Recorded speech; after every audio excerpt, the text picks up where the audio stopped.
নমস্কার শ্রোতা বন্ধুরা, আমি আছি চঞ্চল আপনাদের সাথে। আজ আরেকটি নতুন ডকুমেন্টারি ভিডিও নিয়ে চলে এলাম।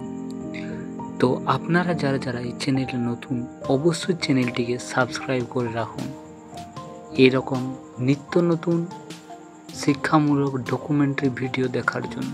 তো চলুন শুরু করি। ইতিহাসের পাতায় অনেক ডাকাতের নাম শোনা যায়, কিন্তু বাংলা তথা পুরুলিয়ার মানুষের মনে এক ভয়ঙ্কর কিংবদন্তির নাম এখনো ভেসে আসে, রঘু ডাকাত। কে ছিল সে? কেন তার নাম শুনলে গ্রাম কাঁপত?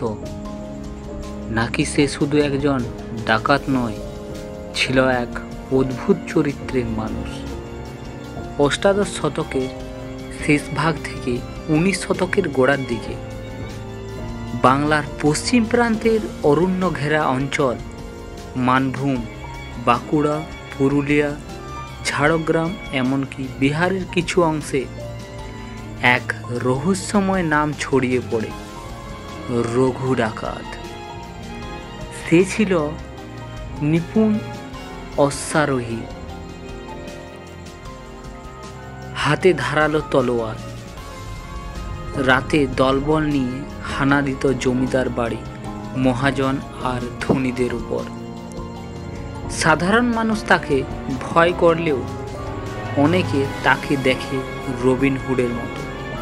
রঘু ডাকাত শুধু লুট করত না, সে কখনো কখনো গ্রামের গরিব মানুষকে টাকা, শস্য কিংবা গবাদি পশু দিয়ে সাহায্য করত।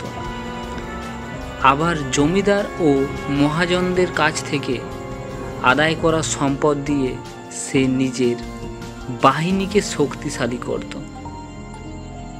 কিন্তু তার নিষ্ঠুর রূপও ছিল, যাকে একবার শত্রু ভাবত তাকে জীবিত ছাড়ত না সে। এই দ্বৈত চরিত্রের কারণে সে একদিকে আতঙ্ক আর অন্যদিকে কিংবদন্তি। ইতিহাসে রঘু ডাকাতের নাম সরকারি নথিতে ডাকাত হিসাবে লেখা আছে, কিন্তু লোককথায় তাকে অনেক সময় নায়ক বলে বর্ণনা করা হয়েছে। গরিব কৃষকরা বলতো, যখন মহাজন আমাদের সর্বস্ব কেড়ে নিত, তখন রঘু ডাকাত আমাদের পাশে দাঁড়াতো। আবার জমিদাররা বলতো, সে ছিল রক্ত পিপাসু দস্যু, যে রাতে আসতো আর মৃত্যুর বার্তা দিয়ে যেত। কিন্তু ইতিহাসে কোনো ডাকাত দীর্ঘদিন টিকে থাকতে পারে না। রঘু ডাকাতও একদিন বিশ্বাসঘাতকার শিকার হয়। তার দলের একজন খবর দিয়ে দেয় ব্রিটিশ পুলিশকে। অরণ্যের ভেতর এক সংঘর্ষে ধরা পড়েছে। কেউ বলে সে যুদ্ধ করতে করতে মারা যায়, আবার কেউ বলে ব্রিটিশরা প্রকাশ্যে তাকে ফাঁসি দেয়। এই মৃত্যু আজও রহস্যে ঢাকা। আজও পুরুলিয়ার জঙ্গলমহলের গ্রামগুলোতে রঘু ডাকাতের গল্প শোনা যায়। বৃদ্ধরা বলেন, রঘু ডাকাত আসলে খারাপ মানুষ ছিল না, সময়ের অবিচার তাকে ডাকাত বানিয়েছিল। সে ছিল এক রহস্যময় চরিত্র। নায়ক নাকি ভিলেন তা নির্ভর করে কে তার গল্প বলছে।